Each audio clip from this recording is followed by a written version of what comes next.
ga kanin labarai. To sarfilu kasashen Turkiyya da Iran sun kira taron yankin kasashen gabas ta tsakiya da zumbar dakil yaduwar yakin Isra'ila da Hamas. Hakanan kuma cikin makon nan sakataren harkokin wajen Amurka Anthony Blinken zai kai ziyara gabas ta tsakiya inda zai gana da shugabannin gwamnatin Isra'ila kan rikicin Isra'ila da kungiyar Hamas a Gaza. Sannan Rasha ta kai hare-haren matsugunai sama da 100 a yankunan Ukraine 10 inda mutane 2 suka mutu tare da jikkata wasu. To Allah ya kyauta, kanin labaran kenan. Kwamitin sulhu na kungiyar tarayya Afirka ya bayyana damuwa game da halin da ake ciki a jamhuriyar Nijar. Kwamitin ya buƙaci hukumomin riƙon ƙwarya su sallami shugaba Muhammad Bazoum da dukkan mutanen da ake tsare da su ba tare da gindaya kowane sharaɗi ba, haka kuma ba su kariyar da ta dace abu ne da ya zama wajibi, in ji kwamitin. Idan muka leƙa jihar Taraban Najeriya kuwa, wasu da ake zargin masu garkuwa da mutane ne sun kashe shugaban garin Modibbo. Sun zo ɗakinsa zai fita sai suka harbe shi da bindiga a nan suka kashe shi. Da suka kashe shi sai suka ɗauki ‘ya'yansa 2 da matarsa 1 sai suka je suka bugi makwabcin da sanda sai da suka kada shi kansa ya fashe. Sai a biyo mu domin muna ɗauke da cikakken bayani. Daga nan Alheri Grace Abdu za ta shigo mana da shirin ta na domin iyali. Wanda a yau zai ci gaba da duba batun ƙuncin tattalin arziki da iyalai ke fama da shi a wannan rayuwa. Amma yanzu sai a gyara zama domin sauraron kashi na farko na labaran duniya. Masu sauraro Assalamu alaikum da fatan an wayi gari lafiya ga labaran duniya kamar yadda muka same su. Jiya Laraba kasashen Turkiyya da Iran sun kira taron yankin kasashen gabas da tsakiya da zimmar dakile yaduwar yakin Isra'ila da Hamas. Ministan harkokin wajen Turkiyya Hakan Fidan ya gana da takwaran aikinsa na Iran Hussein Amir Abdullahiyan kwana guda bayan da babban jami'in diflomasiyyar Iran din ya gana da shugabannin kungiyar Hamas a Qatar. Iran ta yi gargadi cewa kungiyoyin mayaka da ke samun goyon bayanta a yankin na iya kaiwa Isra'ila hari saboda yakar Hamas da take yi. Fidan ya ce Turkiyya na dagewa wajen ganin an tsagaita buɗe wuta saboda a ta bakinsa hasashen yaduwar tashin hankalin ba wani abu ne mai wuya ba muddin ba a samu mafita ta dindindin ba. Ba ma son bala'in da al'ummar Gaza ke fama da shi ya janyo yaƙi wanda zai shafi ƙasashen yankin a cewar Fidan. Sakataren harkokin wajen Amurka Anthony Blinken zai garzaya gabas ta tsakiya a cikin makon nan yayin da Isra'ila take zafafa hare-haren gayya kan ƙungiyar Hamas a Gaza. Sakatare Blinken zai yi balaguro zuwa Isra'ila da Jordan a ranar Juma'a, inda ake sa ran zai gana da Firaministan Isra'ila Benjamin Netanyahu da sauran shugabannin gwamnatin Isra'ila domin samun bayanai a game da manufofinsu na soji, a cewar mai magana da yawun ma'aikatar harkokin wajen Amurka Matthew Miller a wani taron manema labarai jiya Laraba. Miller ya kara da cewa Blinken zai tattauna da shugabannin Isra'ila akan bukatar daukar duk matakan da suka dace don takaita farma fararen hula. A Jordan, ma'aikatar harkokin wajen Amurkan ta ce sakataren zai jaddada manufofin da Amurka da Jordan suka yi muwafaka a kansu na ganin cewa an kara kayan tallafin jin kai masu ceto rayuka tare da tabbatar da dorewar samuwarsu ga fararen hula a Gaza.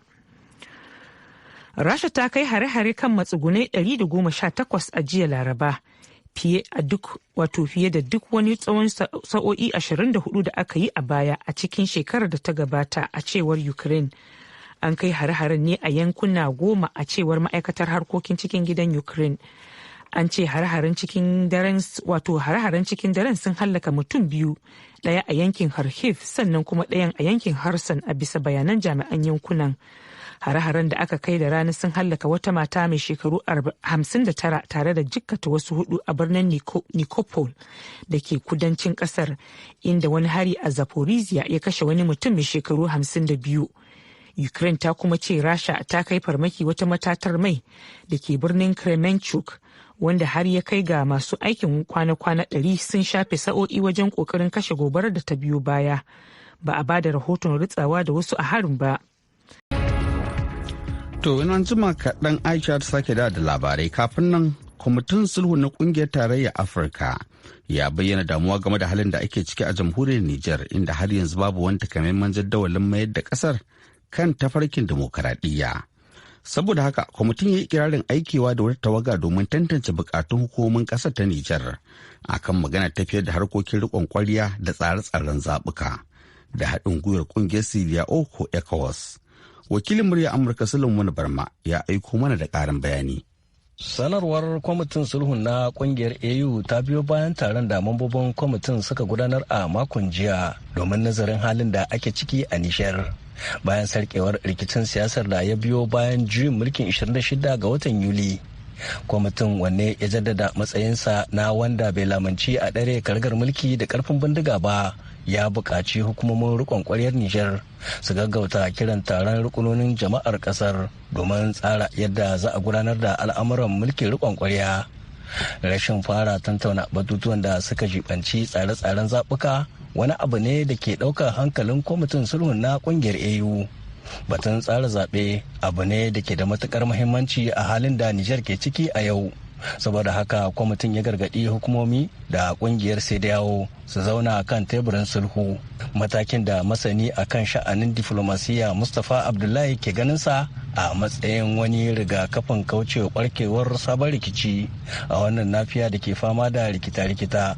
Kwamitin sulhu na African Union ya yi kokari a shiga tsakani, abu ne wanda yake iya kawo zaman lahiya. Don ka san ka yanzu a ce ECOWAS ta kawo ma Nijar hari ba abu bane mai alheri, don yaƙi an san yaushe yake fara amma ba a san yaushe za ya karewa ba. Kwamitin sulhun ya buƙaci hukumar gudanarwar AU ta gaggauta naɗa manzon musamman mai kula da dambarwar siyasar Nijar, wanda kuma ya zama wajibi ya yi aikin haɗin gwiwa da ECOWAS.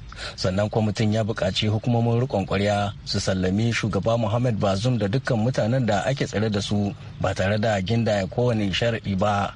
Haka kuma ba su kariyar da ta dace abu ne da ya zama wajibi, in ji kwamitin. Shawarwarin da masana ke ɗauka a matsayin wata damar da bai kamata ɓangarori su bari ta kurce musu ba. Haraka in ta shahi sulhu dole ne kowa sai ya kamata ya kawo nashi gudunmuwa. Kowa ya samu ya dan da wani abu a samu tahiya ta ci gaba. Da masu mulki a ƙasar Nijar da ECOWAS da African Union duka a gama ƙarhi domin a ciyo kan wannan matsala. Ana sa ran nan gaba wata tawagar jami'an kwamitin za ta ziyarci Nijar domin tantance hanyoyin taimakawa mahukuntar riƙon ƙwarya, neman hanyoyin da za su ba su damar tsare-tsaren mayar da Nijar ɗin kan tafarkin demokaradiyya, tare da tantance matakan inganta ayyukan jin ƙai sanadiyar lalacewar al'amura a wannan fanni a dalilin takunkumin da ƙasashen ECOWAS da IOMOA suka kakaba wannan ƙasa a washe garin kifar da shugaba Muhammad Bazoum. Yanzu dai ga Aisha ɗauke da kashi na biyu na labaran duniya. An kashe mutane akalla 40 a jihar Yobin, Najeriya daga ranar Litinin zuwa Talata, bayan wasu da ake kyautata zaton 'yan kungiyar Boko Haram ne suka buɗe wa al'ummar ƙauye wuta, sannan suka tada nakiya a harin wanda shine babba na farko a tsawon watanni 18 a wannan jiha ta arewa maso gabashin ƙasar, a cewar 'yan sanda jiya Laraba. Kakakin hukumar 'yan sandan jihar Yobe Abdulkarim Dungus ya ce da misalin karfe 8:30 na dare aka kai wannan harin a ranar Litinin a ƙauyen Guro Kayaye a ƙaramar hukumar Gaidam ta jihar Yobe. Ya ce 'yan bindigan sun buɗe wuta wa mutanen ƙauyen inda suka kashe akalla mutane 17, sannan kuma a ranar Talata suka tada wata nakiya da ta kashe akalla mutane 20 da ke dawowa daga jana'izar mutane da suka mutu a harin farko. Kungiyar mai da'awar kishin Islama ta daɗe tana kashewa da kuma garkuwa da mutane a ƙauyukan jihar Barnan, wani wuri da ya yi ƙaurin suna kan harkokin 'yan bindiga wanda ya kasance fagen dagar yaƙi da masu ikirarin jihadi a Najeriya na tsawon shekaru 14. A ƙarshe, ministan sadarwar Isra'ila ya ce ana jiran sahalewar ministan tsaron ƙasar kan batun rufe ofishin Al Jazeera a ƙasar. Wannan batun yana gaban ministan tsaro. Bayan sahalewarsa wanda muke dako ya zuwa yanzu, za mu sanar da kwamitin tsaro domin samun amincewarsu. Ministan sadarwar Shlomo Karhi, a cewar mujallar Times of Israel, ya bayyana hakan. Tun farko dai Karhi ya ayyana Al Jazeera da kafar farfagandar 'yan kungiyar Hamas, wanda ta kutsa Isra'ila a ranar 7 ga watan Oktoba tare da kashe sama da mutane 1,400.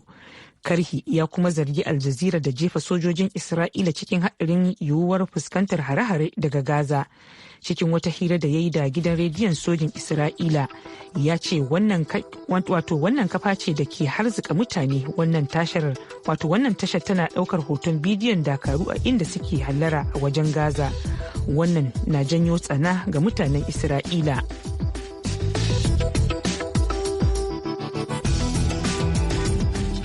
Labaran duniya kenan aka saurara ganin. Madalla. Yayin da ake ci gaba da fuskantar rashin zaman lafiya a wasu sassan arewacin Najeriya, wasu da ake zargin masu garkuwa da mutane ne sun afka garin Modibo da ke karamar hukumar Ado Kola da ke jihar Taraba, inda suka kashe basaraken garin tare garkuwa da iyalansa da sauran wasu mutane. Wakilin Lado Salisu Garba na ɗauke da wannan rahoton. Al'amarin matsalar rashin tsaron da ya a Najeriya sai kara ta'azzara yake yi musamman a shiyar arewa maso gabashin kasar, inda wasu 'yan bindiga da ba a san ko su wane ne ba suka kai hari a ƙauyen garin Modibo da ke karamar hukumar Ardokola a jihar Taraban. Suka kashe mai anguwan garin Modibo da kuma garkuwa da matansa haɗe ma da 'ya'yansa. Suka konausa gaba kaɗan suka sake rantumar wasu matan ciki har da mai ciki da kuma mai goyo. SP Usman Abdullahi Jada da ke zama kakakin rundunar 'yan sandan jihar Taraban da ya tabbatar da akuwan lamarin. Da shiga garin ne suka kama harbi kan mai uwa da wabi a cikin garin, ko ta ina suka rude kowa rude, wadda ya kai ga harbin shi jaurun garin mai suna Jauro Bafaji mai shekara 60, wadda wannan sanadiyan harbin ne ya rasa ransa. Suka yi garkuwa da matarsa da kuma dan shi guda. Sannan akwai wani mai suna Tukura Isa, shi ma mazaunin wannan gari ne, wadda suka masa rauni da bindiga, wadda a yanzu haka yana karban jinya asibiti. Su kuma wannan bayan Allah an miƙa gawakin ga yan wasu don a musu tura. Jibrila Isa Jauro wadda ke zama kani ga jauron garin Modibo, shi ma yana ɗaya daga cikin wanda aka ɗaure aka yi niyyar tafiya da su da shi da matarsa, amma haƙar su bata cimma ruwa ba. Ya shaida mana yadda lamarin ya kasance yayin da nake tattaunawa da shi ta wayar talaho. Ina zanne sai muka ji bindiga da aka yi harbi sai aka zo aka kashe shi gaba daya. Ya kashe shi wa daya. Shi Jauro har aka daure ni ma nan gani na yace aka sake ni sai aka tafi da su da shi da dukkansa, amma bayan an kashe babansa kenan. Wato Ismaila kana ɗaya daga cikin waɗanda aka kama aka ɗaure akan za a tafi da su kuma kai Allah ya tafi da su. Kore ba shakka da ni da mata na ma duka. Matan naka ma an sake ta kore tana hannun su.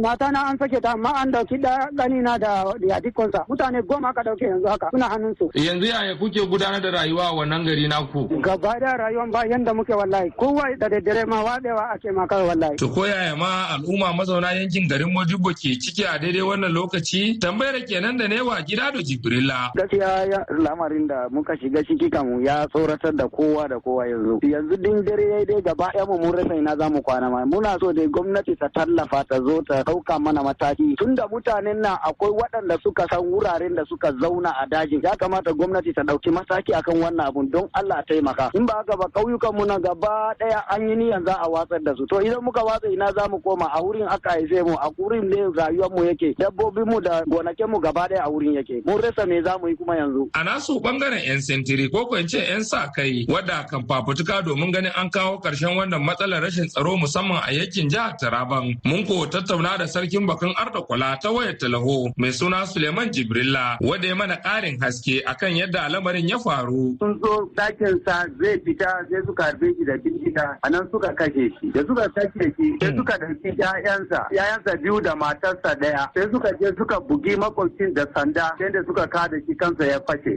Sarki yanzu kamar duka mutane nawa suka ɗauka a wannan ɗaukar da kwata mutum 10 suka ɗauka suka tafi da su daji. Wannan al'amarin dai ya faru ne a ƙauyen garin Modibo da ke karamar hukumar Ardokola a jihar Taraban, inda 'yan bindiga suka kashe jauron garin Modibo suka koyi garkuwa da iyalansa ciki har da mace ma mai shayarwa. Lado Salisu Darba, muryar Amurka daga Jalingo a Najeriya.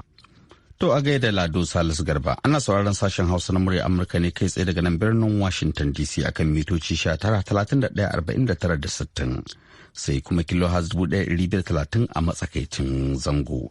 Ga masu sauraron mu a jamhuriyar Nijar za a iya sauraron mu a tashar mu ta VOA Africa akan mita 200.5 zangon FM. Ba ga haka a duk lokacin da ake so za a yi zuwa shafin mu na yanar gizo ta adireshinmu na voahausa.com. Yanzu a nan Washington DC agogonmu na cewa karfe 1 da minti 16 na dare. Yanzu kuma sai shirinmu na gaba.